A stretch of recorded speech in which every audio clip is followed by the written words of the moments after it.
We have our friends from NHS National Health Services in the UK. Please. I know I've met James, Dr. James Ray. You are emergency physician consultant. You've been also, you can do the introduction on your own. Thank you so much. Such a pleasure having you here. Nice Welcome to Sweden. Nice to meet you. Hi. Thank you so much. Welcome. Hi. Welcome. We're going to sit. Do the intro, and this is for you changing slides, please. Thank you so much. Nice to meet everyone. So hello, I'm Dr. James Ray. I'm an ED consultant by background. I'm National Clinical Lead for 111 First, and I'm the Clinical Director for Urgent Care in London. And this is... So hi, my name is Dr. Annabelle Painter, and I'm the Chief Medical Officer at Visiba. Hello, I'm Shaun Crinion. I'm the Deputy Head of Integrated Urgent Care and Digital for the London region of NHS England. Thank you. So NHS111, I think there's a similar number in Sweden, but there are two telephony platforms in the UK. One is 999 and one is the 111 service.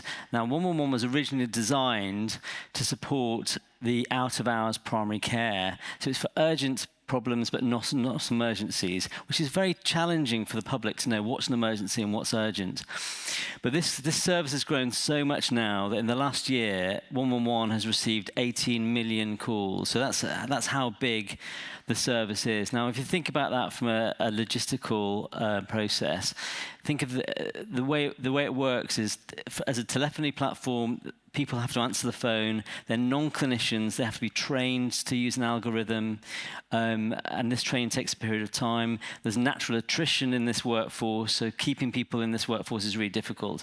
So it's a real challenge with that many calls coming through to actually have a service that's consistent and persistent to be able to meet the demand that we currently have.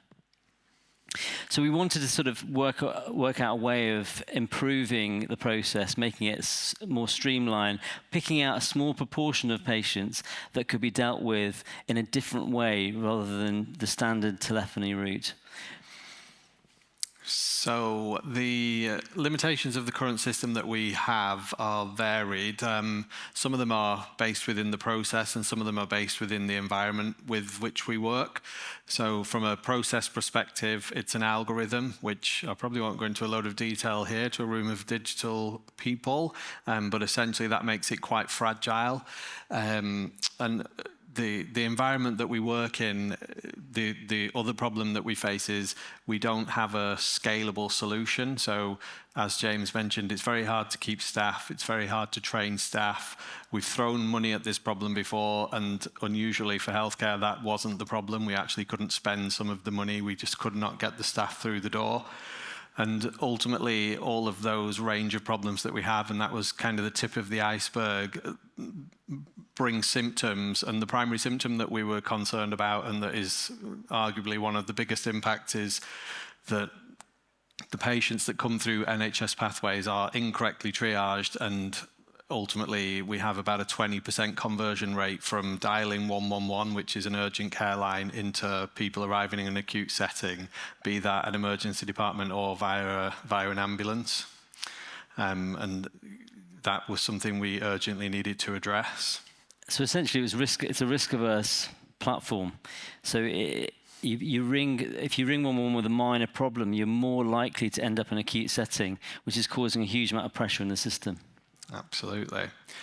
So we had a vision for digital transformation, and we worked quite hard to define the vision, but ultimately what we wanted to achieve was a reduction in patients being sent to ED, inappropriate patients being sent to ED or to 999. So we kind of set about having to think about what that could look like. One of our primary problems is the sensitivity of the system. It's very sensitive to human input. It's very sensitive to being able to have people available to answer the system. So what we wanted to do was standardize that input, which was essentially taking the human out of it, which is where Visiba came in, and being able to scale. So obviously we've had COVID, everyone's had COVID. Strep A came through the UK. We've had pediatric respiratory disorders coming through the UK, and you cannot scale scale fast enough to deal with those short acute bursts. So our vision was accurate triage, consistently and scalable, sending our patients off to the correct outcomes once they'd come in via 111, and that's where Visiba came in. And obviously, when we're thinking about taking on a new platform and doing something differently, one of the risks is that we put all this effort in and we end up sending patients to the same setting that we were originally trying to get them away from. So that was our initial concern. And obviously clinical risk, and we'll come to that in terms of how we mitigate that.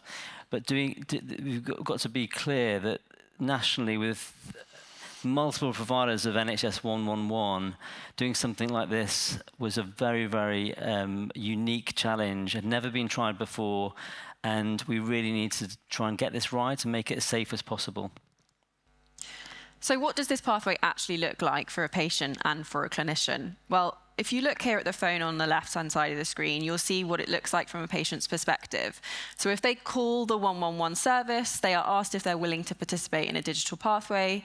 And if they agree, then they are then sent a link to our triage tool called Red Robin. Red Robin will then ask them a series of questions about their medical problem. And in this case, because it was a skin problem, they are also asked to upload a photo of their skin problem. So you'll see that going through now.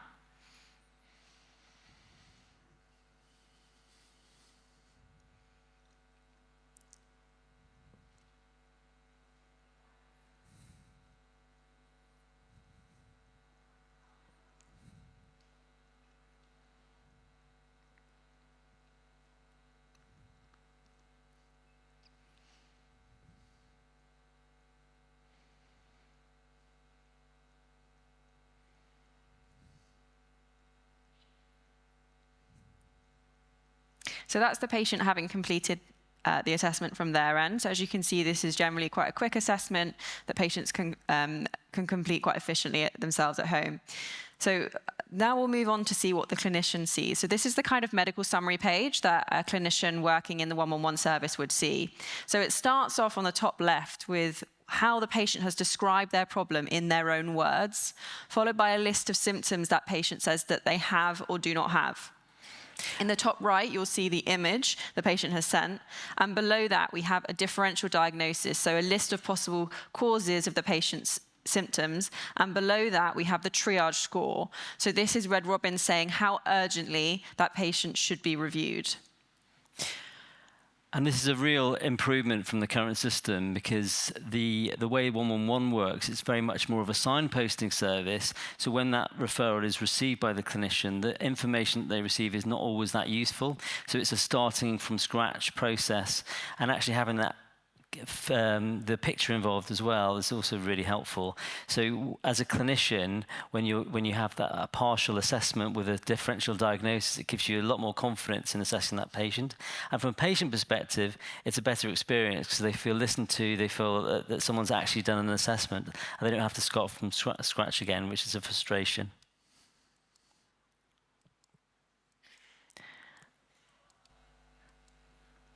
So if we think about how you can actually conduct triage using AI algorithms, there are several approaches that are used. Many of the traditional approaches that have been used have used a logic-based decision tree algorithm, and that's actually the pathway that's used in NHS111 originally. The problem with these kind of logic-based decision trees is they can be quite brittle, meaning that it's hard to take into account the full clinical picture of a patient.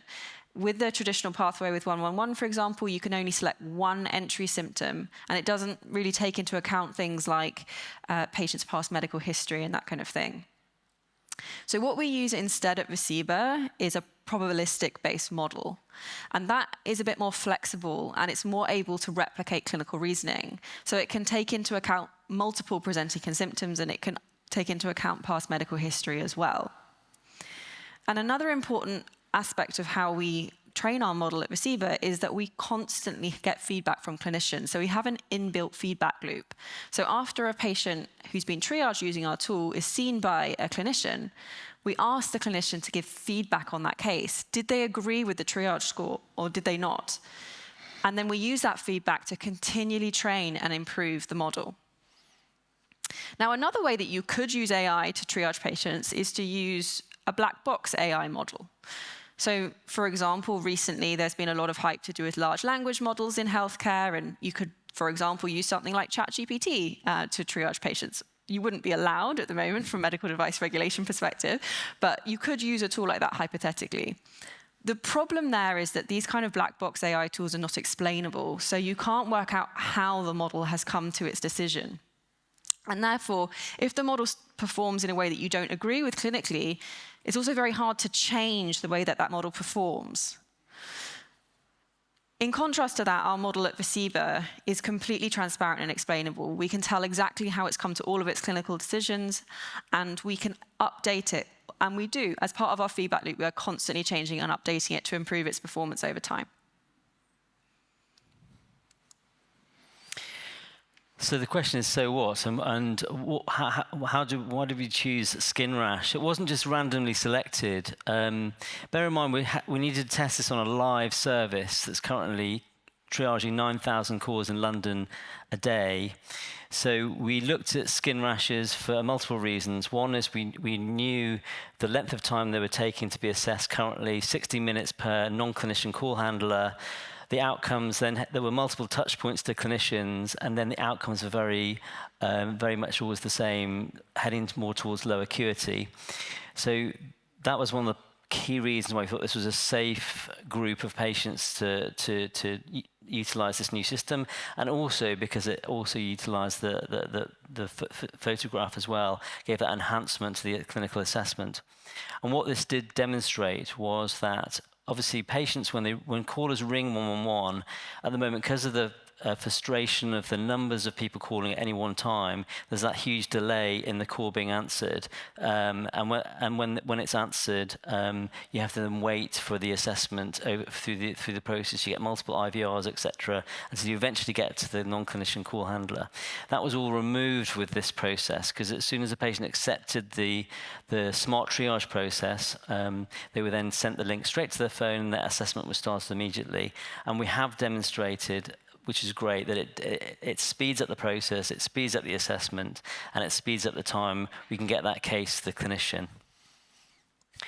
And then what else? Looking at the outcomes, now we'll go into a little bit more detail later in terms of how we looked at each case individually, but what was really reassuring is we can see directly from the outcomes that we're pushing more patients towards self-care, and therefore, as well as doing what we were trying to set out to achieve, reducing patients being sent up to we knew that this algorithm was working. We weren't sending more patients, and we were looking at that first flow to a higher acuity setting. That was great. We also demonstrated that we're reducing touch points, because as soon as even if it's a low acuity outcome, if you then send it to other clinicians to be escalated, each of those touch points takes time, because they're all callbacks that patients have to receive, etc. So it was all looking very good from a sort of outcome perspective process. So we were talking earlier about the feedback loop that we use, and this is just to mention that, after all of our cases, we ask clinicians to provide feedback, and of all the cases that we've delivered with 111, in 3% of those cases, we've had clinicians coming back saying that they disagree with the outcome that our model provided, and we've used that feedback to continually improve and update the model. So I think there's always a question when we think about triaging tools as to how do we determine how accurate those triage tools are? And I think that's a really important question. And I think one that naturally gets countered by saying, well, how good are we in the status quo at triaging? So how good is the current system at triaging? How good are clinicians at triaging? And actually, clinicians triage every day in their work, but there's really not been much research that's looked into how good they are at doing that, which I think is really interesting. And often I think these technologies hold up a mirror to our current system and actually make us question these things. So if you look at some of the data that is out there about how good clinicians are at triaging, what we can see is that there is a fair error rate in terms of over triage, so sending something to a more urgent place than it needs to, and under triage, so sending it to a less urgent place than it needs to. And you can see on this graph here, we have the orange bar, which is for urgent care triage, and the grey bar, which is for primary care triage. And you can see that there is this relatively significant rate of under triage and over triage. But importantly, there's also these black arrows, and what these black arrows are showing is there's a huge amount of variability between clinicians in their triage judgments. I think anyone who works in the healthcare system will not be surprised to hear that. But this is really important because this carries significant clinical risk that's not normally accounted for much in our healthcare system. What we saw with using our tool is that our tool does have a higher accuracy than clinicians, but I think importantly, it can help to reduce that noise and variability and to align clinician judgments more towards a consensus clinical decision with higher accuracy.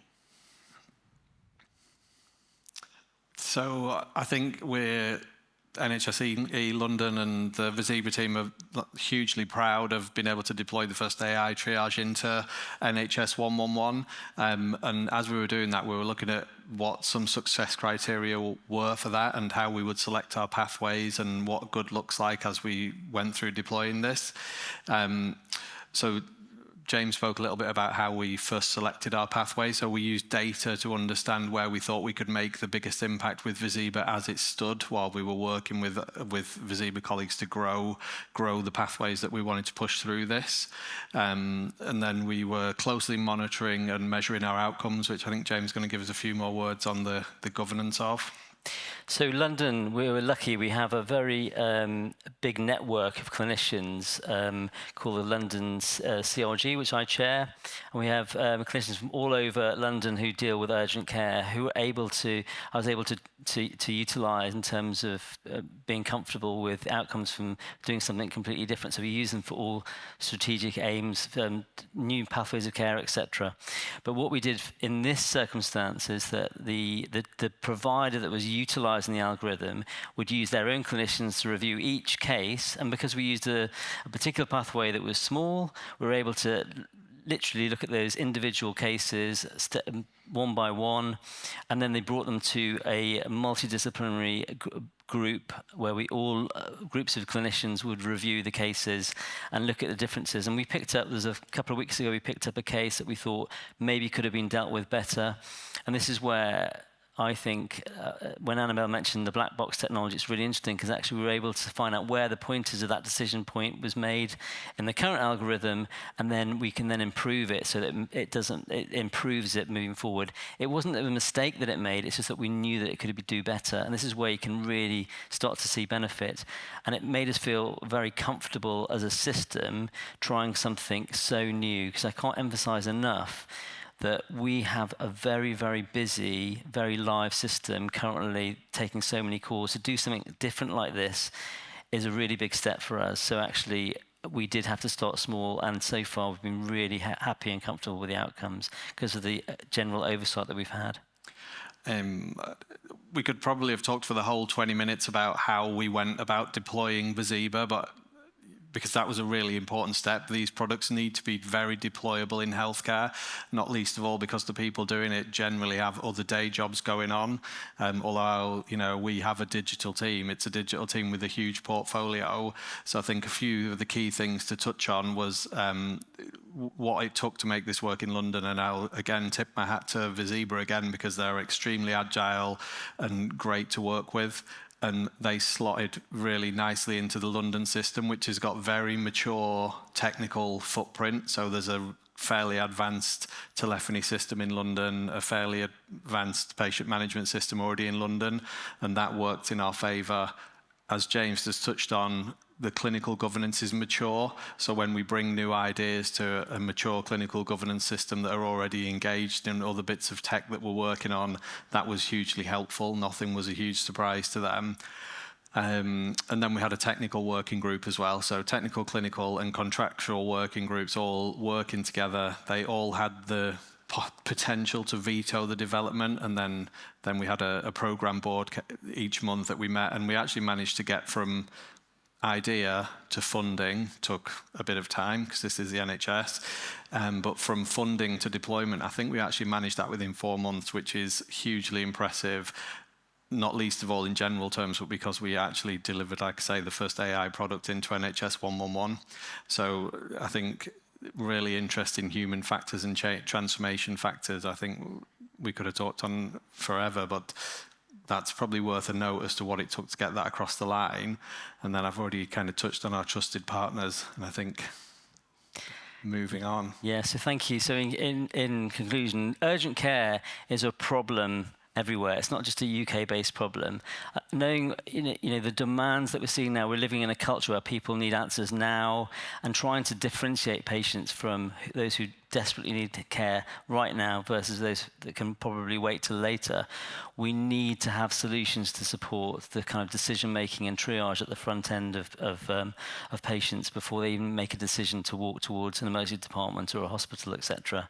So I think for me, it's about clinical leadership. It's about thinking about doing things differently, and it's also about being brave. And it really does need people to actually step out and do things in a way that they hadn't thought of. So if there's any questions, we'll be happy to take them. But hopefully that's given you a flavour of what we're up to.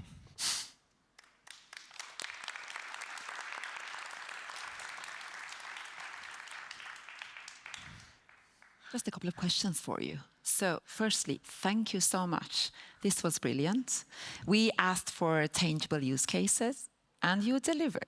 So thank you so much. And I'm an internist, so I've been on call for 20 years. I do recall a lot of the experiences you share. So thank you so much. But I didn't really get... Tell us about the period of time when you were working on those iterations. And then next question, because you are live now, and how many people are involved for us to get an understanding of the size of it? As in patients or people working? Yeah, patients. So first, how long did you work on these iterations for the deployment or the adoption period? Well, first of all, we have to demonstrate that we've got a problem. So we do have a problem. Since the pandemic, so as I said right at the beginning, 111 was always a sort of, it was an urgent care, supportive out of hours. It's now a 24/7. The in-hours activity for 111 has gone up over 100% since the pandemic. Yeah. So access to primary care has been challenging. And people ring 111 now for anything and everything. So it's become that number that people have, and people feel scared of ringing 999. So it's kind of like, oh, you think you're going to get an ambulance, I'm going to ring 111, etc. And if you look at our data, about 14% now end up in ED. And as an ED consultant, I look at a lot of those patients and I think a lot of these patients don't need to come to ED. So we know there's a problem, and we've been looking for how we can improve the current algorithm with pathways, etc. But it's a very big. It's trying to sort of fix something that's it's running live. It's massive, running so many calls per day, every day of the year, 24/7. How can we do something different? So that's why we thought we needed to bring something in that was completely different, and this a decision support platform like we have with Visiba just seemed like the right thing to do. So we brought the team in just to discuss it. They demonstrated Red Robin to us. That was our first test dip of it. Okay. So it really started from there. I was trying to think when that was, but it was quite a while ago now. And then we've had to do the process of delivery from that point of discussion to delivery. There's lots and lots of steps involved. And I think it's definitely worth, if anyone's thinking about doing something similar, it's definitely worth reaching out to us to go through those steps, because it's not an easy process. Yeah, and I think if you're talking about the iterations in terms of the product development and the feedback loop, well, actually, the tool has been deployed in Sweden for several years. So we were already quite confident about its ability to triage these kind of dermatology cases. And then we demonstrated that to the team. Any feedback we got, we made the edits then. But there wasn't much that needed to be done. And then as it's been deployed, as I say, we're always... So you onboarded everybody at the same time, getting the professionals onboarded? I mean, your clinicians, because this is patients' interface, but then when it comes to the healthcare professionals, the other side, getting them on board, that process. So it was iterative because we started small and grew the number of symptoms growing. Yeah. And because it was a pilot, and as I spoke about the technology that we already have that we've built this on the foundation of, we could take these cases and point them to a very specific place. So they sat in a very specific queue within our provider. So we went live with a handful of GPs, figured out what the training needed to look like, which Millen sat there looking subtle in the audience built for us. That training is now essentially self-delivered, and I think we've got something like 800 GPs onboarded within 4 months. It's quite straightforward. Well, massively straightforward. Yeah. and this is live in whole London? London, yeah. Okay. Impressive. Thank you so much. And I know that there are several similarities in between the Swedish healthcare system and NHS, so we can for sure learn from you. Thanks again. Do you want to add one last, the bravery part? I loved it. Anything more for us? Take-home message?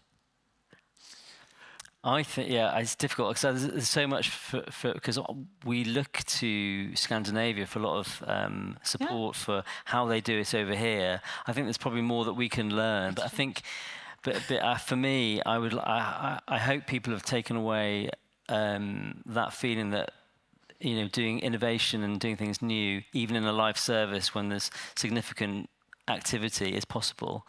So I suppose that's it. But also gaining some information from people here would be really also very good. Yeah, it's possible and it's mutual learning. Yeah, Thanks again. Thank you. Thank you. Thanks so much. Thank you. Thanks so much.